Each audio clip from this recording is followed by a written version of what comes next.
mean, marketing's responsibility is to make sales easier and to accelerate the growth of your company. The problem is most people are doing it wrong, so they're not getting the right result. That's your soundbite. I'm Bill Harper, founder of BrandBossHQ and 4 other advertising agencies that have helped clients generate more than $2.5 billion in increased revenue and scale. And today, I'm answering the internet.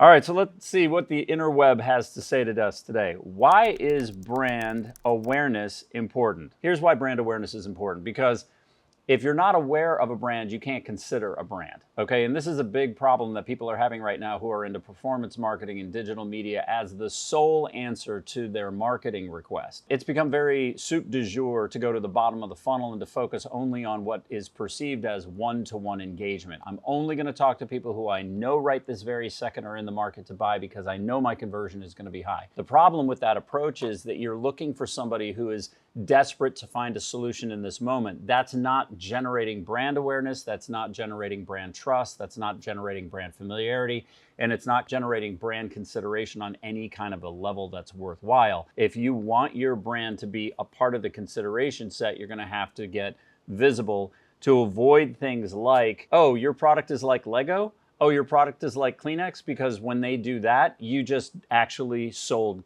Lego and Kleenex. You didn't actually sell your own brand. People don't understand this. The simple rule of thumb on this is visibility equals profitability because people don't consider what they don't see, and if you're out of sight, you're out of mind. Why is brand consistency important? All right, this is one of my all-time favorite things.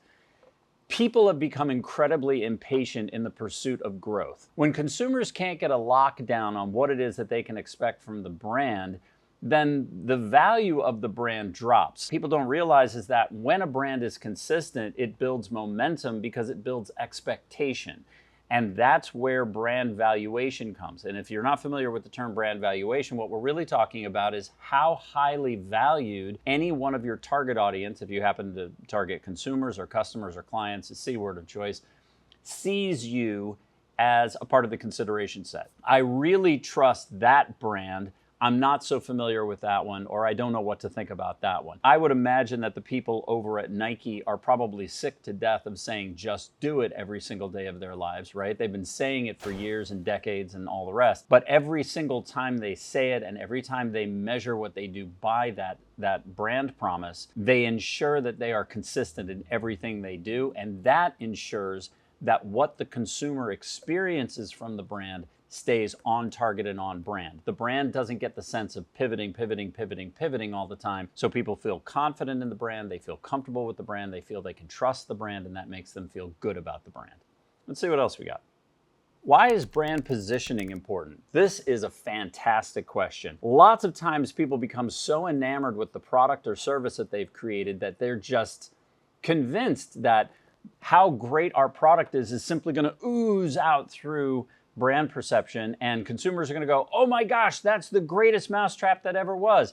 The problem is, for most businesses, what they do and the distinction of what makes them different would be a lot like saying, look at our hinge, right? Like, it's so inside baseball that it's not really coming through. The fact of the matter is that to consumers, they're uneducated as to the difference, so they're not familiar enough with the category or the brands or the competition to know how to evaluate how much better it is. This is frustrating to these businesses to no end, right? Because they're like, but we took all the time and we built this thing that's better, we made it better, and it's awesome and it's amazing, and they should just know it and they should love us. That's not how consumers work. Your average consumer is trying to shove 15 pounds a day in a 5-pound sack. They don't have time to get familiar with your category. They don't have time to get familiar with the competition. They don't have time to price shop and look at all the specs, which, by the way, are almost always the exact same language that all of your competitors are using, so they have absolutely nothing to grab hold of. If you want to experience this for yourself, go buy a mattress. Walk into any mattress store and try and compare a mattress at Mattress Firm, from Better Beds to whatever, and you're going to find that you can't do it, and that's on purpose. They purposely give each of the brands a slightly different look, a slightly different name, and a slightly different pricing strategy, so you can't compare them. Let's see. Why is brand loyalty important? This is a good one. I want you to think about how hard it would be to get a Dunkin' person to go to Starbucks or to Caribou Coffee. it would be really hard. And the reason is because they have become loyal to the brand. Now, part of this is sort of hardwired into who and what we are. We seek the comfort of familiarity. So if we always go to Starbucks or we always go to Dunkin', then we're likely not to change that behavior. Now, Starbucks and Dunkin' have done a lot to ensure that we don't want to move. Because if you look at the brand promise or the tonality of the brand, Dunkin' is for the American worker, right? They're the equivalent of Budweiser in coffee, right? They're for Joe and Jane Americana, the hardworking person that's on their way to go do their day. Starbucks is more like a special club that you're a part of, right? You have to learn the lingo of a frappuccino or a double whip, no whatever. And until you know that language and you're a part of that culture, you sort of feel like you're on the outside. So it's sort of a big thing to be able to walk into a Starbucks for most consumers and be able to order a no whip latte and feel like you're, in the know. If you think about the psychographics of those two audience sets, they're very different. And they've done a really good job, those two particular brands, in creating brand loyalty by giving them a unique experience and a unique tone that people feel like they can resonate with. All right, lastly, what is brand strategy? Brand strategy is choosing how you want to go into the marketplace, what you want to teach consumers or clients or customers about your brand. And this is a very specific thing. Any business out there could probably provide solutions across a wide spectrum of need. That's exactly the pit or trap that most businesses fall into. You'll hear businesses say, well, we can solve all those problems, or we're for anybody who walks in shoes, or whatever. What that means, if you're a seasoned marketer, is that brand doesn't know what they stand for. They're just looking for financial opportunity anywhere they can get it.